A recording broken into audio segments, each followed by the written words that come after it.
তোমরা আশা করি সবাই ভালো আছো। রেমাল বা রিমাল যাই বলো না কেন, এই ঝড়ের আগের দিন অর্থাৎ শনিবার এটা ভিডিওটা করলাম। আমাদের বাড়ির আশপাশগুলো দেখো, বিকেল হতে না হতেই দুপুর থেকেই তো ঝড় বৃষ্টি একটু একটু শুরু হয়েছে। আর বিকেলটা দেখো আমাদের বাড়ির এখানের কি অবস্থা, চারিদিকে জল জমে গেছে।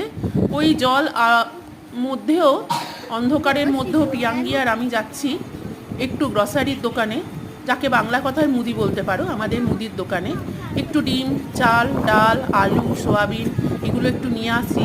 জানি না রবিবার অর্থাৎ কালকে কি হবে, আশা করি ঝড় না হয়, বৃষ্টি হোক তবুও ঠিক আছে। তো এই চললাম, দেখো আমাদের সামনের গাছটার অবস্থা, একবার ডান দিক একবার বাঁ দিক, মানে খুব বিচ্ছিরি অবস্থা, চারিদিক ফাঁকা, রাত্রির আলোগুলো জ্বালিয়ে দিয়েছে। তোমরা সবাই সাবধানে থেকো, ভালো থেকো, আর অবশ্যই চ্যানেলটা সাবস্ক্রাইব করো।